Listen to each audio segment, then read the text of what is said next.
Really thrilled to be here today, and I'll be happy to share my experience. So, LOOQME is a platform to track and analyze brand mentions in mainstream and social media. Our big mission is to help every and each communications manager to better understand and grow his impact on business metrics. And we do this by creating an ecosystem of products that match the daily workflow and with a focus on growing efficiency and predictability of brands' communications. In its essence, LOOQME is a B2B SaaS with monthly subscriptions and usually annual contracts. We were founded in May 2017 in Kyiv, Ukraine. We've never fundraised because we've always been profitable, and still we are. We have 227 customers, including such big names as McDonald's, Bus, Monsanto, Goodyear, and many, many others. I'm really proud of this, and I'm proud that during the last year, this sometimes horrific pandemic 2020, we have shown growth at 30%. And at the moment, we have an annual recurring revenue of $1.3 million. This all, together with my experience in customer care for 15 years, I think gives me some perspective of how to care about customers and how to grow your customer base, not only via sales, but also by retention rates. So probably you do know, everybody knows who's working in SaaS, what is retention and churn. And maybe it's not so obvious that growing retention only by 5% a year may give you the growth in revenue up to 50% a year. That's why it's so important to calculate it, understand it, and to work on it every day. Just to remind you, if you don't know for sure at the moment, retention is the number of customers that stay with you each next period compared to the last period. Churn, in reverse, is the number of customers that have left, divided into the general number of customers you had the last time period.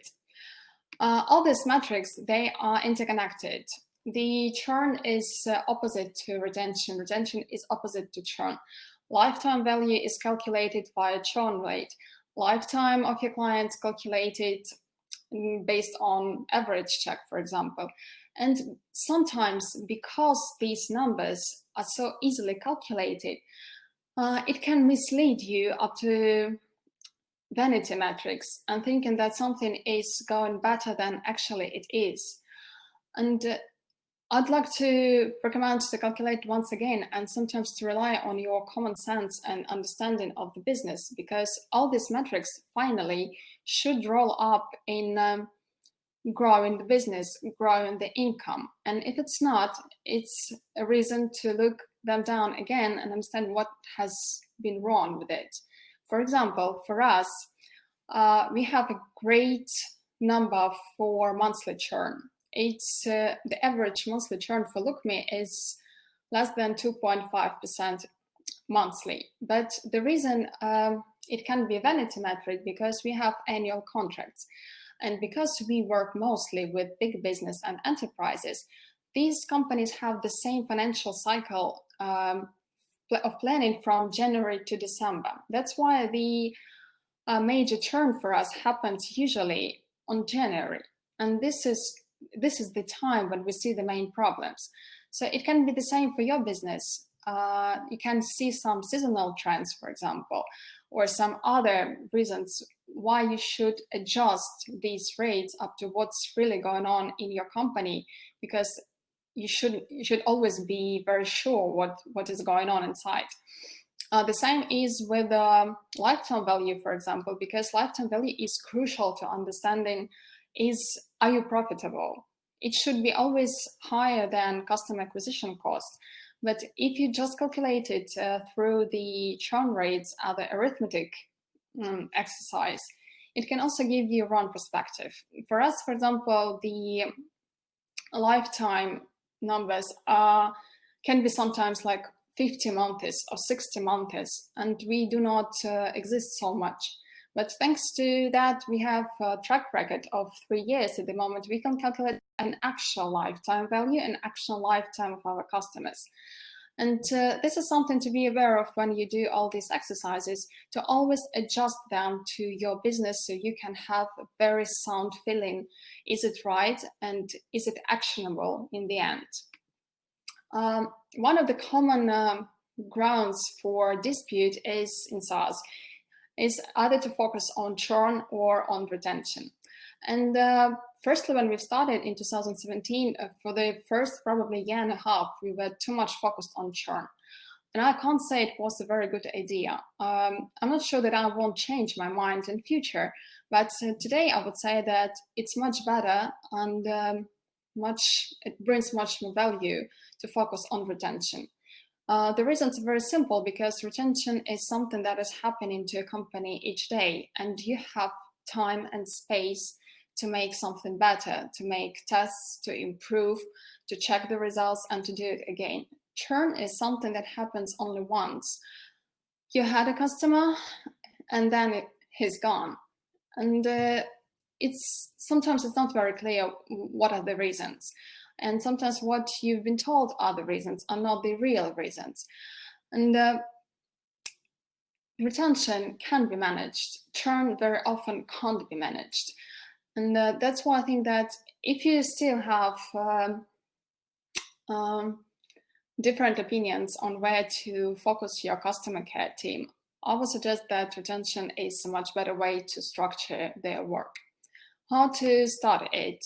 I would recommend 4 simple steps on how to start the work on retention. And as I've said, I'm this year I'm a co-founder in B2B SaaS.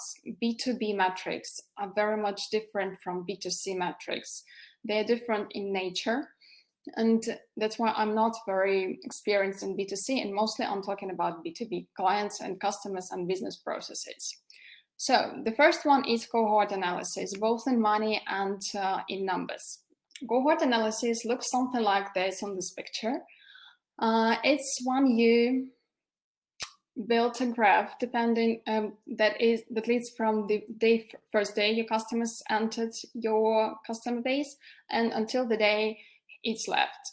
All you need for this cohort analysis is to have an income sheet where you have the number of customers coming into your customer base, how much money do they pay, so what is their tariff plan, what is the subscription plan, and when they leave. And this is how you build this chart, and it's extremely useful because you can see very clearly in which time periods you don't have problems, and you can dive into it and understand where exactly it happened. So who were those customers who left? And then you can go to other places like product team or customer care team and understand why it happened. We measure retention and we do this cohort analysis on monthly basis and on quarter basis, meaning how much customers have stayed with us after first 30 days, 60 days, 90 days, 180 days, 1 year and more. And as we do have history at the moment, we can see it, we can see when we were more successful, the first year, the second year, the third year, and then to understand what exactly we've done, what were those features, what were those releases, what were those actions we did to grow this retention. The second is churn analysis, and it still needs to be done, though, as I've told, it's sometimes really very difficult to conduct it and to understand the reasons. It's like with sales when they can't close the deals, you can't always be sure that what customer told you is a real reason why he's left. And this is a problem, overall problem with churn, to get the real data on what has happened. Sometimes it can be like very clear because our support manager hasn't replied to us, or because you've promised us to do something and you haven't done this. And this is like really good reasons. But sometimes it can be something like, oh, I think that your price is too high, or I was offered a competitive offering and it looks much nicer than yours. And here's where the problem happens. You can't be sure what's going on. You don't have a clear answer. It can be millions of different answers. You don't know what was this competitive offering. Was it real at all? Was it more functional? Did they offer more options? Do they really offer lower pricing? Or it was something else? Or sometimes when it's planned churn, for example, it's just you have enterprises that their procurement procedure suggests that you conduct tenders each year, and there's nothing you can do about this. They just leave, and that's it. And that's another reason why it's so important to focus on retention, because it's something you can control and you can manage. Churn also can be good, actually, because if you're in the very beginning of your way to become a great startup, in the very beginning, your first customers may not be your ideal customers or the customers you'd like to have in the future. And sometimes they churn just because you've changed the solution you provide, or you've changed the pricing, and this pricing really doesn't fit anymore those first customers. That's okay. And that's something to keep in mind when you grow and you change the functions inside the solution you provide, and so on. But as I've said, personally for me, the reasons why customers churn is very, very rarely actionable.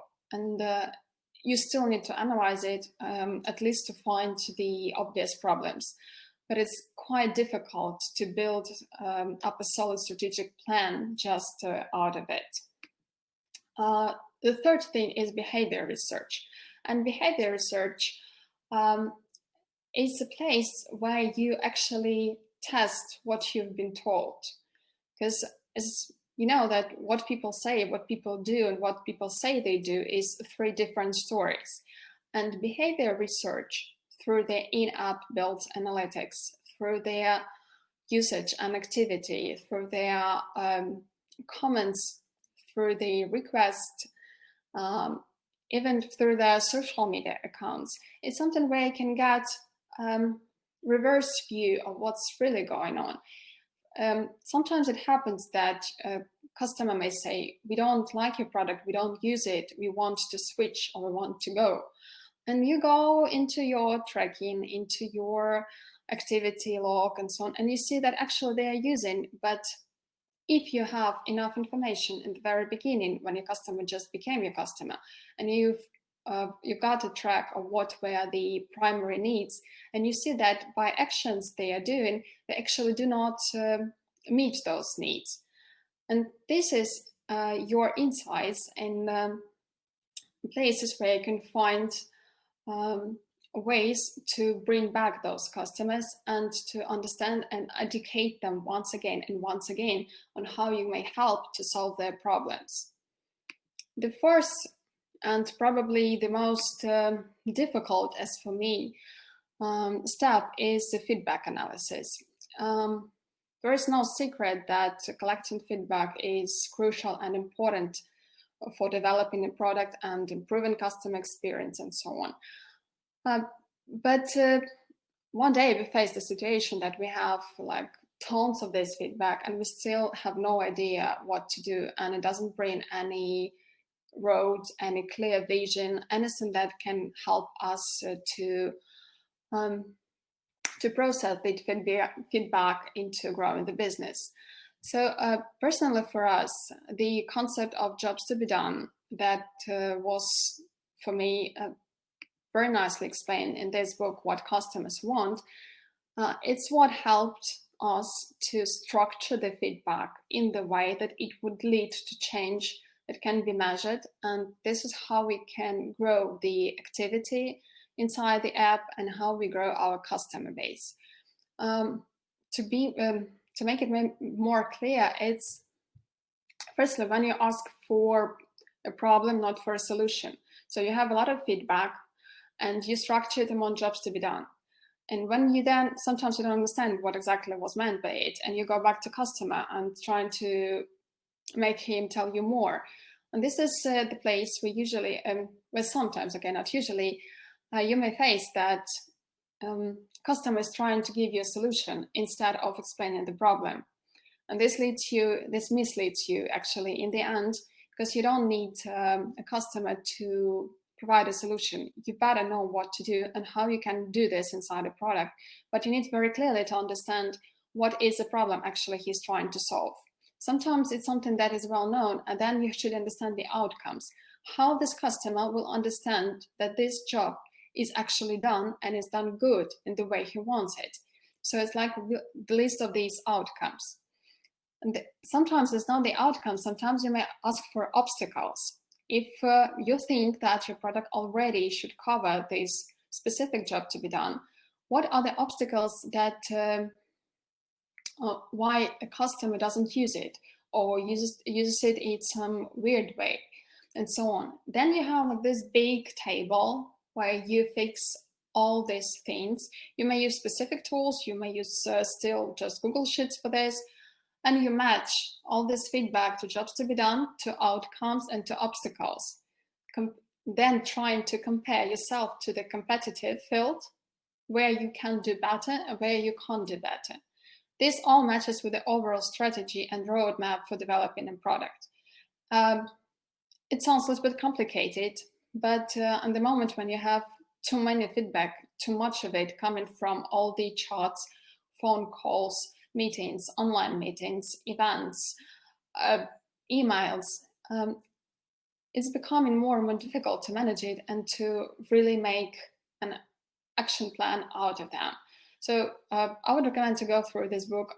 If it may help to someone else, I would be really, really happy. So retention is a never-ending story. It never ends, even if you have done all the tasks in your checklist. And it's good, really, because life changes every day. Specifically, the last year was just like changes every day. Companies change, your team changes.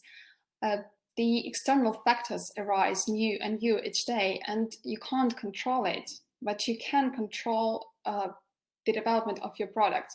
You can control and manage what is the user experience from your product and how to improve this experience. And who is responsible for this? For sure, the unit that is responsible for retention and for improving customer experience is customer care. Customer care usually is split into support and success units. Support is mostly reactive and it should be very quick, and success usually is proactive and more strategic. In LOOQME, our customer care department looks more like this, meaning that except customer support and customer success, we do also have so-called professional services. And professional services is a special place where we collect all the requests from clients that cannot be fulfilled inside the product and will never be able, do not want even to make it possible inside the product. It can be some researches, it can be providing some special reports and something like this. Professional services in B2B are very popular, and they can give you additionally from 5 up to 20% monthly income. It's not a recurrent income, so it's just like one-time payments usually, but still it's a good number of additional money first, and second, this is how you may learn about new jobs to be done from a client that you can't cover with your main product. And when you have too much of them, then you understand that, okay, maybe we need to do something about it. In a success unit of customer care, we do also have key account managers who are responsible for, so like key accounts, yes. The ratio between key accounts, the number of clients that key accounts manager take and success manager take is around 1 to 10. So if a key account manager can manage around 5 customers, the success manager can manage at the same time around 50 of them. And as I said, it's all big companies. That's why sometimes key account manager may take only 2 of them to provide really high level of contact and support for them. Customer success is any other actually business unit, beside a company, and they provide their main function is to provide educating to our customer and improving their experience. And this educating consists of different types of onboarding. Actually, this onboarding, I think it never ends, because it starts with onboarding on trials, then it continues when customer becomes a current customer, then this customer has some new team players, and again you make onboarding for them. You then have new features, or you have new jobs to be done inside your product, and you re-educate your customer again and again. And in the end, it should roll up in upsales and resigns. And this is still not the end. You do it over and over again. So it's a loop, it's a cycle that people do each and every day. And here's where it's important to have a CRM system or some other tool that will help you understand all the touch points for this customer and their track record. What is the history of this customer in your product? So you will not over communicate him about the same things, and still you will remember and understand where is an opportunity for upsell or for early resign, for example. I've read recently that not so many companies hire chief customer care officers until until they earn quite a lot of money. Maybe it's okay for B2C, but I'm sure that for B2B business, especially working with enterprises and big companies, it's crucial to have someone like customer care officer. It's a C-level specialist and manager who's responsible for your customers, because it's where your money actually It's not in sales, because sales are sometimes unpredictable and it's still your hypothesis, but you have this customer, you have your current customers, and nurturing them, talking to them, explaining them the value over and over again. This is the fundamentals of your business, and this is something you can build up next products and next features and new markets and so on and so forth. There is usually, as you grow as a company, there is one place where you may face some conflicts inside a team. Is automation and scaling versus personal attitude or customization. What it means that success managers, they very often, do something that the product can't do at the moment. So they cover you up until the product will be ready to automate these tasks. And here, depending on the capacity you have for development team, your strategy and so on, it's important to identify what type of tasks are you going to automate. Will this let you have more customers with less customer care managers inside, and how to shift from fulfilling very small routine tasks that really kill the team sometimes, up to more high-level tasks and objectives that are connected with customers. This is something to be decided, and it's really difficult sometimes to find this balance between how much effort are you willing to spend on automated customer success tasks or to develop something new. And this is where we have to separate backlogs for the team and for clients, and you have to match them sometimes, obviously, and this helps us to choose the features that help both. And sometimes we just devote the whole, it's like a month of automation. It's a month when we do a lot of development just to help success managers and support managers to do their work more quickly and not to lose time on very simple, not interesting and routine tasks. Another common ground for conflict inside a team is who should sell. It's you have sales and you have customer success, and it's not really obvious who should upsell, for example. In our company, we've decided that sales is responsible for new customers, and customer success is responsible for upsales and resigns. It means that if customer success has an incoming lead, for example, from another customer who wants to subscribe, we transfer it up to sales. In the same way, if sales brought us a new client, at the moment we sign a contract, it's transferred to customer success, and sales manager is not connected to upsales. I know that it can be different in different companies. I think the main idea is here to build this frontier, to tell everybody where's the line, who does what, and you can change it with time, but still it's very important to be clear who's responsible for new sales, who's responsible for upsales, how much money each team will get from all these actions. Upsales, by the way, are tricky as well, because the main idea for upsales is not to earn more money.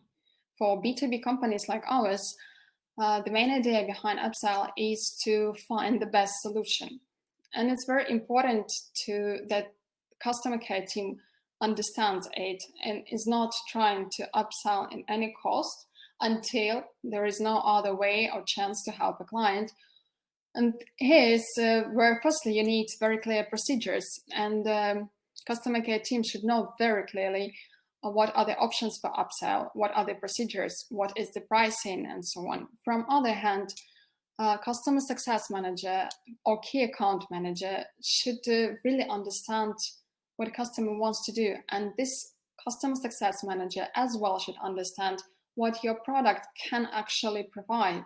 So the success manager will match these two needs together and provide a solution.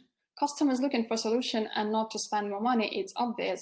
So from my idea is that you always should seek for a solution firstly and then for money, because you build a trust, and trust is difficult to be built when you always ask for money and then the solution you provided, for example, failed, or it was not what the client expected. That's why upsales, they need to be managed as well in order to balance between struggle to earn more money and providing a real high quality customer success, customer support. I think that the whole idea of customer care is about balance. It's like in yoga, you should balance between too much communicating to customer about how good you are and about listening to the customer, what actually do they want and why they came to you. It's between how much money do you want to earn and how much value are you ready to give for this money.